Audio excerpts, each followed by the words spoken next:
नमस्कार, स्वागत है आपका हमारे इंडियन टूर में। आज हम एक ऐसी शख्सियत से आपको रूबरू कराने जा रहे हैं जो हमारे विधानसभा क्षेत्र में एक सम्मानीय विधायक के तौर पर पदस्थ हैं।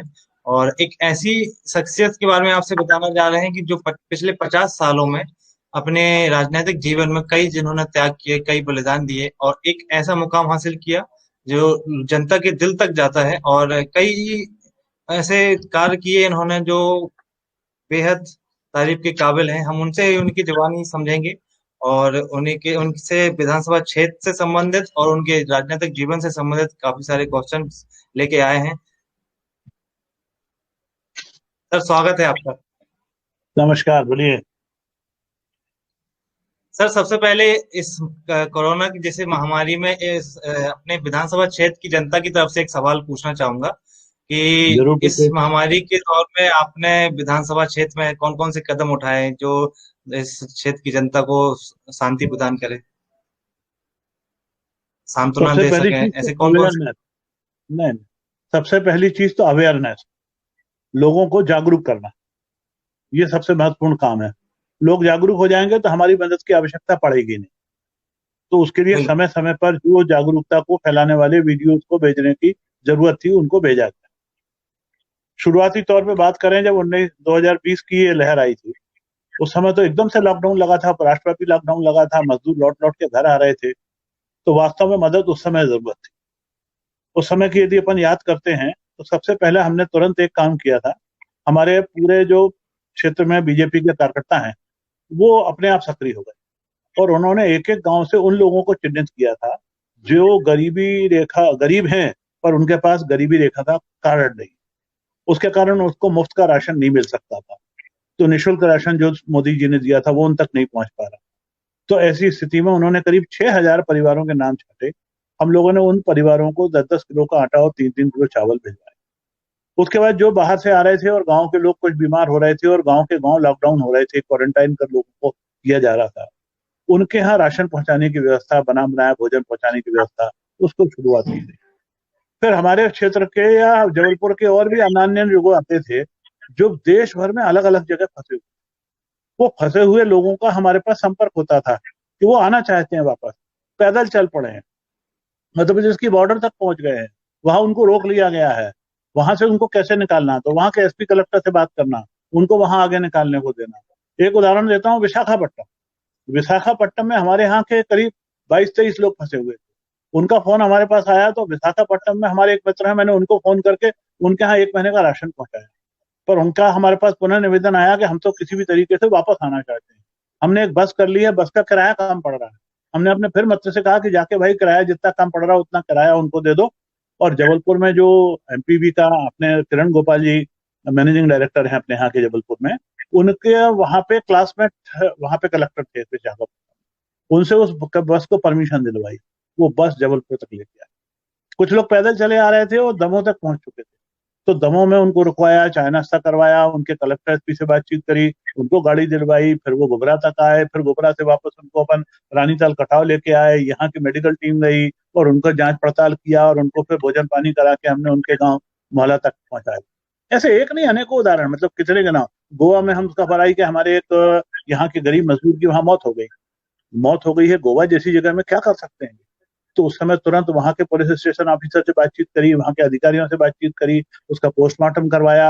इनसे मैंने कहा कि तुम एक तुरंत एम्बुलेंस कर लो या गाड़ी कर लो, लेके आ जाओ, किराया मैं उसका दे दूंगा। पर बाद में उन लोगों ने तय किया कि नहीं, हम फ्यूनरल यहीं पे करेंगे, तो उन्होंने फ्यूनरल कर दिया। जिस समय जिसको जैसी आवश्यकता पड़ी उसको काम कदम उठाए। वो पिछला दौर निकल गया। निकलने के बाद सब कुछ ज्यादा रिलैक्स हो गए, और वो ज्यादा रिलैक्स हो गए, उसी का परिणाम है कि देश में ये दूसरी लहर आई और बहुत घातक बन के आई। इस बार बीमार ज्यादा हो रहे हैं, गांव के अंदर भी बीमार हो रहे हैं।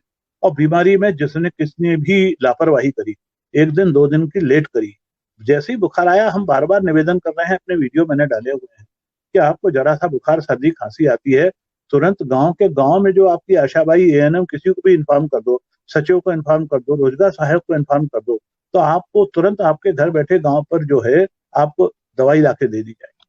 और उसके बाद आपकी पूछताछ शुरू हो जाएगी ब्लॉक ऑफिस से, ब्लॉक के अपने अस्पताल से, जिले से। और आपको यदि जांच कराना है तो आपकी जांच करा ली जाएगी। जांच कराने के बाद मर्ज बढ़े उसके पहले इलाज शुरू हो जाएगा। मैंने कहा है कि ये रोग तो हम तभी हरा सकते हैं जब उसको तब पकड़ लें जब ये कमजोर है। यदि ये रोग मजबूत हो गया तो आप कमजोर पड़ जाओ, तो पहले उसको पकड़ो तब वो जो कमजोर है। इसलिए बार बार कहते हैं कि छुपाने का कोई काम नहीं है, आप तुरंत आगे आइए। यदि बीमारी कम है तो आपको घर पे ही रह के आपका इलाज किया जाएगा, कोई नहीं कहेगा आप आओ। और यदि घर में आपके कारण अलग से रहने की व्यवस्था नहीं है तो उसके लिए हम लोगों ने मझौली में, कटंगी में, पाटन में सुविधाएं बनाई हैं। आप वहां रह सकते हैं, भोजन पानी, चाय नाश्ता, दवाई, सबकी चिंता हम करेंगे वहां पर, उसकी व्यवस्था अपन ने बनाई हुई है।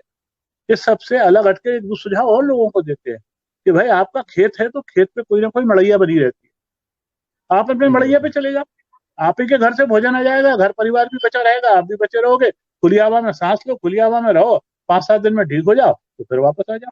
इस प्रकार के लोगों की जानकारियां देना वो सबसे ज्यादा जरूरी काम था। इस सबसे अलग हटके यदि अपन बातचीत करें, ये तो हो गया जो हम उनको जागरूक करें। पर जी यदि रोग की रोकथाम करना है और इलाज करना ही है तो इलाज करने के लिए जरूरत इस बात की थी कि हमको अपने अस्पतालों को मजबूत किया। तो अस्पताल को मजबूत करना है तो हम पाटन का अस्पताल, कटंगी का अस्पताल, बोरिया का अस्पताल, मझौली का अस्पताल, इंद्राना का अस्पताल, पड़वार में अस्पताल, ऐसे बहुत हैं। लमकना भी कह सकते हैं, पर लमकना आज की तारीख तक हम कुछ कर नहीं पाए। पर ये सारे जितने अस्पताल हैं, इन सारे अस्पतालों को मजबूत किया जाए। तो मजबूत करने के दृष्टिकोण से मैंने प्रारंभ में रुचि लेके और काम करना प्रारंभ किया था। सबसे पहले हमने क्या किया कि इन अस्पतालों में हमने रक्त के जांच करने की जो एडवांस मशीनें हैं, विदेशी मशीनें हैं, उनको विधायक निधि से खरीद के एस्टेब्लिश कराया, ताकि खून की जांच पाटन, कटंगी, मझौली के अंदर ही हो जाए, कहीं दूर उसको ना भागना पड़े हमारे मरीज को, और तुरंत उसका इलाज हो जाए। दूसरा काम ये किया हमने उसमें कि डॉक्टर्स बिल्कुल नहीं थे। जिस समय मैं विधायक दोबारा 2018 में बना, हालात ये थे कि पूरी विधानसभा में सिर्फ 5 डॉक्टर बचे। आज की तारीख में हमारे 20 से ज्यादा डॉक्टर हमको उपलब्ध हो गए हैं। ये हमारी मेहनत हुई तो वो डॉक्टर वहां पर उपलब्ध हो गए। फिर हमने उसमें वहां पर क्या किया, 2 एम्बुलेंस खड़ी करी कि जरूरत पड़ जाए, मरीज को दौड़ना खाना जाए तो एक एयर कंडीशन सब सुविधा युक्त एम्बुलेंस खड़ी। वो जो दोनों एम्बुलेंस, एक पाटन एक मझौली में खड़ी करी, वो एम्बुलेंस आज भी चल रही है। तो उसका एकमात्र कारण ये है कि मझौली के और पाटन के लोग उस एम्बुलेंस को चलाए रखने के लिए लगातार पैसा अपनी जेब से दे रहे हैं, जन सहयोग से वो एम्बुलेंस चल रही है, रोगियों को उसकी मदद में। आप आउट हो गए हैं? जी जी सर। और हाँ, आउट हो गए, अब आ गए? आ- आवाज क्लियर है सर? अब आई क्लियर। जी तो जी बीच में मैंने जो कहा है उसको दोहराऊं या आगे बढ़े? नहीं सर, ठीक है। अब वो आवाज मेरी बस कटी है, बाकी पब्लिक तो पहुंच रही है।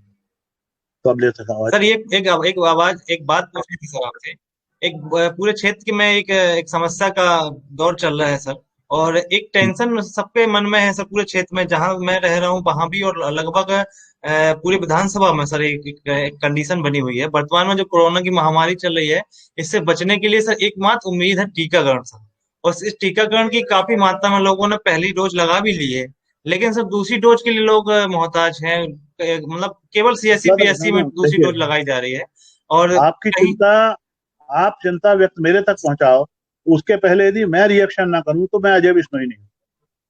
मैं परसों ही मैंने चिट्ठी माननीय बिल्कुल मुख्यमंत्री जी बिल्कुल को सर, लिखी है, मेरी बात और ये है सर। मुख्यमंत्री जी आए थे, उसमें मैंने उनसे कहा है, उस पर लिखा है कि जिनको पहली डोज लग चुकी है, अब उनके 40-45 दिन होने को आए हैं, उनके दूसरे डोज की चिंता करें। आज मैं उनको जी सर। टेलीफोन पर भी इस विषय में बातचीत करने वाला हूं। जी कल मेरा पत्र उनके पास पहुंच गया है, हमें उसकी चिंता है।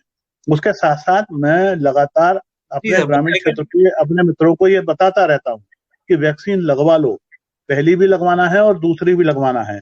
कई लोगों को गलतफहमी है कि वैक्सीन से हमें नुकसान हो जाएगा, तो मैं उनको सीधा उदाहरण देता हूँ जी कि जी भैया हमको वैक्सीन लगी, हम जिंदा है ना अभी तक, हमारे घर परिवार में लग गई है, सब कोई जिंदा है, किसी को कोई नुकसान नहीं हुआ, तो तुम्हें कैसे नुकसान हो जाएगा? तुम क्यों डर रहे हो? उनकी बात बिल्कुल मान रहे हो जिनने वैक्सीन नहीं लगवाई, उनकी बात नहीं मान रहे जो वैक्सीन लगवाने के बाद जिंदा तुम्हारे सामने खड़े हैं। हमने तो एक और उदाहरण प्रस्तुत किया था कि जी वैक्सीन लगने के बाद में हमको कोरोना हुआ, हमारी श्रीमती जी को कोरोना हुआ, पर वो वैक्सीन जो हुई दोनों डोज लगने के 23 दिन बाद हुआ। तो परिणाम क्या हुआ कि हमको इतना हल्के में कोरोना गुजर गया कि कोई नुकसान नहीं हुआ। कोरोना का गुजरे अभी 1 महीना हुआ है, हम फिर से वापस 100% एक्सरसाइज करने लग गए हैं। हमको वो कमजोरी नहीं है, हमको किसी प्रकार का रेमडेसिविर का इंजेक्शन नहीं लगवाना पड़ा, हमको अस्पताल में नहीं जाना पड़ा, हमको पैसे नहीं खर्च करना पड़े। आप भी इंजेक्शन लगवा लोगे तो कभी खुदा ना खास्ता आपको कोरोना हो भी गया तो हल्के फुल्के में निकल जाएगा, जैसे फ्लू की बुखार निकल जाते हैं। तो इसलिए वैक्सीन तो जरूर लगवाए। उस दूसरे डोज की चिंता सरकार तक मैंने पहुंचाई है। मैं समझता हूँ कि निश्चित रूप से शिवराज जी उसकी व्यवस्था जल्दी करके देंगे। और पूछिए, जो प्रश्न आप पूछते जाएंगे मैं जवाब देते जाऊंगा। नहीं आशीष जी, मेरी आवाज नहीं आ रही है आपको? समय अंतराल होना चाहिए, और कोविशील्ड में 4 से 8 हफ्तों का समय अंतराल होना चाहिए, लेकिन वो समय अंतराल भी खत्म हो गया है, और काफी बड़े बड़े चालू हो गई, तो उसके लिए लोगों को कैसे शांति मिले? मैंने आपको बताया ना, आपकी चिंता को मैंने मुख्यमंत्री जी तक पहुंचाया है। आज उनसे बात भी करूंगा, जवाब वहीं से मिलेगा आपको। जी कल यहाँ जो सर। जिले के स्वास्थ्य अधिकारी हैं उनको भी बता दिया था, और वो भी कह रहे थे कल वीडियो कॉन्फ्रेंस में उन्होंने बात की होगी, उनसे भी अभी जवाब लूंगा।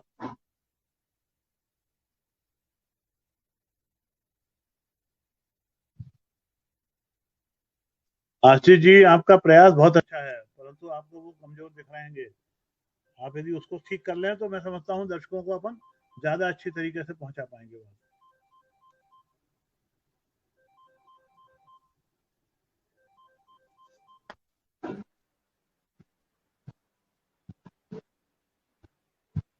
सर नेटवर्क इशू आ रहा है, क्या रहा? नेटवर्क प्रॉब्लम आ रही है मैं सर। वही कह रहा हूँ कि आवाज आ आप रही है? नेटवर्क, आपका नेटवर्क गड़बड़ है, हम तो सही नेटवर्क में हैं। जी सर। सर एक आपके राजनीतिक जीवन से एक सवाल पूछूंगा सर। पहले अपन सर कोविड की बात कर आपके लेना। करीब पचास कोविड की साल के तैयारियों के, एक मिनट आशीष, कोविड की तैयारियों की बात कर लें। मैं आपको जी ये बताने में खुशी जाहिर है कि हम अगले एक अभी जो है, आज मैं जा रहा हूँ पाटन। पाटन में हम 35 बिस्तरों पर ऑक्सीजन पहुंचाने में सफल हुए हैं। पाटन का अस्पताल तो इतना बढ़िया अस्पताल बना है, उतना अच्छा अस्पताल आप जबलपुर में घूमेंगे तो आपको देखने को नहीं मिलेगा। वहां पर मैंने डिलीवरी रूम भी एयर कंडीशन है, ऑपरेशन मॉड्यूलर है, ओटी के बाद में जो महिलाओं को रखने की व्यवस्था है वो भी एयर कंडीशन है, जो हमारे को डिलीवरी के बाद महिलाओं को रखने की व्यवस्था है वो एयर कंडीशन है, ओपीडी एयर कंडीशन है। बिल्कुल साफ सुथरी व्यवस्था बनाई गई है, और वहां 35 बिस्तरों पे ऑक्सीजन पहुंचा दी है। और ऑक्सीजन के अलावा खून की जांच करने की मशीनें लगा दी हैं। खून की जांच के बाद जो इलाज के लिए जो दवाई और इंजेक्शन की जरूरत है वो सब की सब हमने पाटन में उपलब्ध करा दी है। अब कोविड के मरीज को जबलपुर दौड़ने की जरूरत नहीं पड़ेगी, हम पाटन में ही आज से उनका इलाज प्रारंभ कर सकेंगे।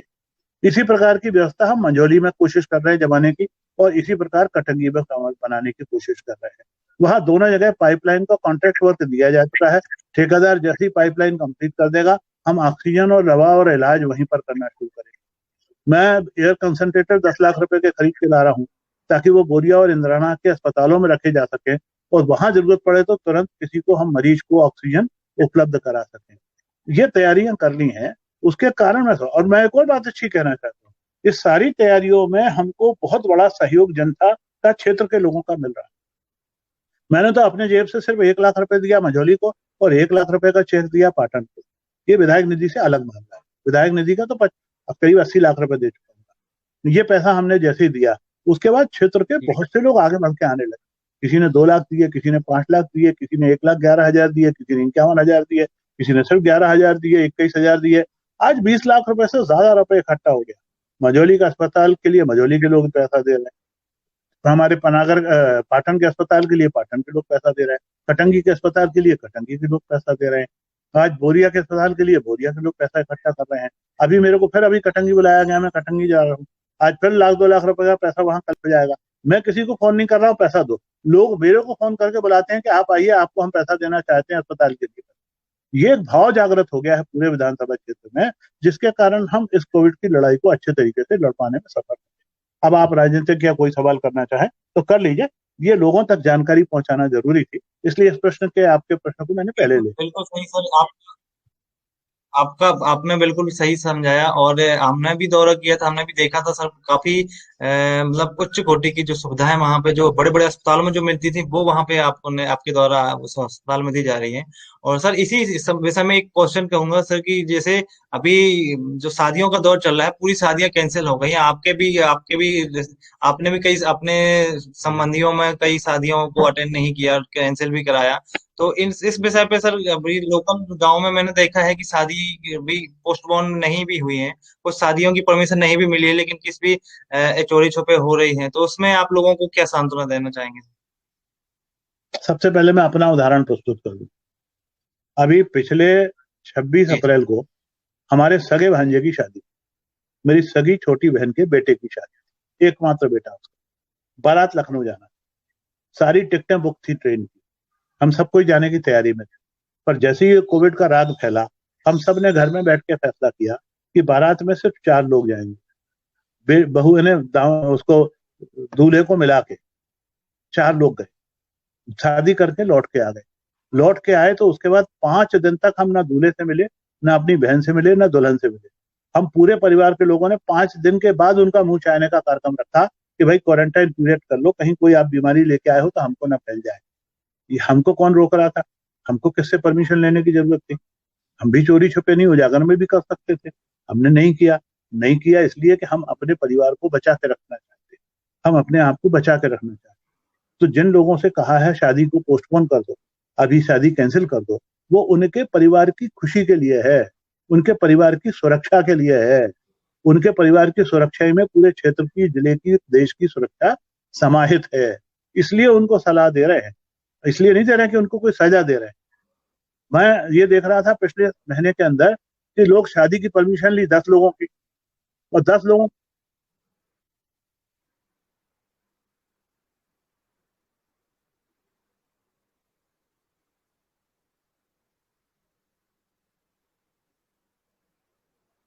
है ना। आशीष कुछ बात कर लें क्योंकि बहुत जरूरी कॉल आ रहा है मुंबई से, बात करें आगे बढ़ाएं पर। जी सर, जी सर। बस आपने अपना कीमती समय दिया सर। ये हमारे लिए नहीं, ये पूरे जनता के लिए समय था, और ये बहुत बड़ा। हेलो। थैंक यू भाई, धन्यवाद। धन्यवाद सर। बहुत बहुत सभी क्षेत्रवासियों को जो कुछ मुझको देख पा रहे हैं उन सबको धन्यवाद, और निवेदन कि हम सबका सहयोग करें, आप अपना सहयोग करें अपनी सुरक्षा में, अपने परिवार की सुरक्षा में। जितने बंदिश लगाई गए हैं उनका सहज पालन करें। हम सब एक दूसरे की बचत के लिए काम करें। धन्यवाद। बिल्कुल सर, आप अपना भी ध्यान रखें। आप अपना ध्यान रखेंगे तो जनता भी ध्यान रखेगी सर। आपसे प्रेरणा थैंक यू लेती है भाई, थैंक जनता, यू। आपके नमस्कार भाई आशीष जी, फॉलो आप। अच्छा लगा आपके चैनल पे बात करके। एक बार फिर बात करेंगे 10-5 दिन बाद अपन। बिल्कुल सर। Thank you.